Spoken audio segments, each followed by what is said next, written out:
Motorcyclists have been charged in a really strange case involving a Range Rover in New York City that was just surrounded by a bunch of bikers, and you'll see what happens in the video. Let's take a quick look at it.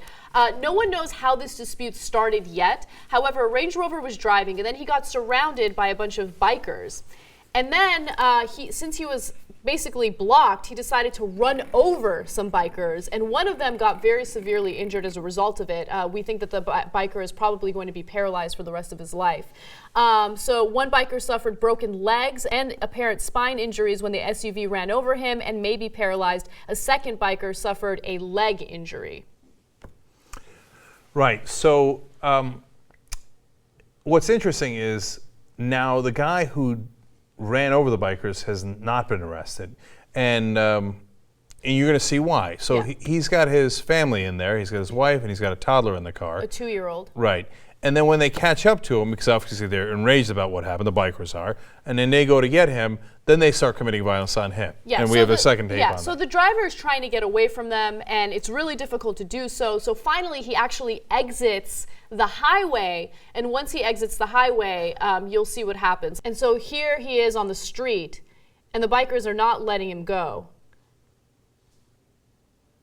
They're still going after him.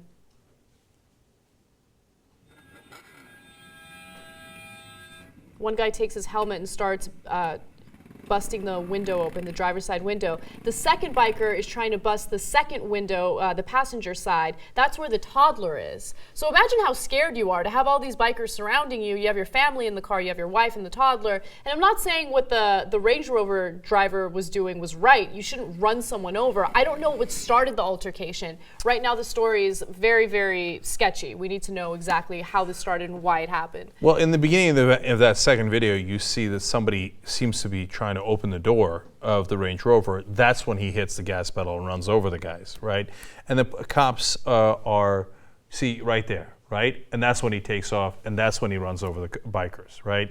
And that's when they take off after him, and eventually they beat him, and he had to go to the hospital and get stitches, etc. And one of the guys has been charged, and they're looking for 2 others. So the one biker that has been charged is Christopher Cruz. He was charged with reckless endangerment, reckless driving, endangering the welfare of a child, and menacing. But they are looking for 2 other bikers, and so we'll see how this story develops. But I'm curious to see how it even started. I mean, that's so violent. And at that point, I feel like the bikers should have just let it go. You know what I mean? Like, if they had let it go at that point after the Range Rover did what it did, I think that they would probably have a strong case on their side because he freaking ran someone over. Of course they're not going to let it go. I know they're not going to let it go, and I know you're angry, but at that point, you're just making the situation worse for yourself. Now you're the one who's been charged, and you're the one who's going to face some serious consequences.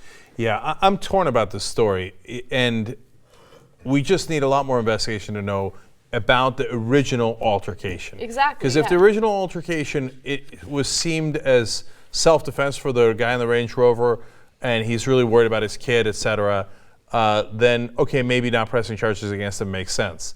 But if he in some way began the fight, you can't run over a bunch of people, right, because you got scared. I mean, you're playing with their lives, and as in this case, one of the guys might be paralyzed.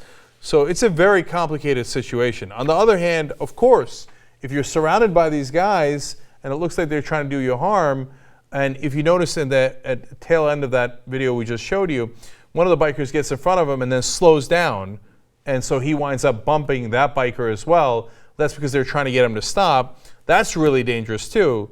And even if you think you saw your friend get run over, and you're mad about that, you still can't pull the guy out, obviously, and beat him senseless. I know. Obviously. That's what I'm saying. At that point, maybe you're not in the wrong as the biker. I'm talking about the bikers here. Maybe you're not in the wrong at that point after the Range Rover runs over the guy. I know you're really upset and angry, but at that point, you have to let it go, because if you want revenge immediately and you assault this guy and you beat him down, then all of a sudden you're facing criminal charges and you don't even have a shot.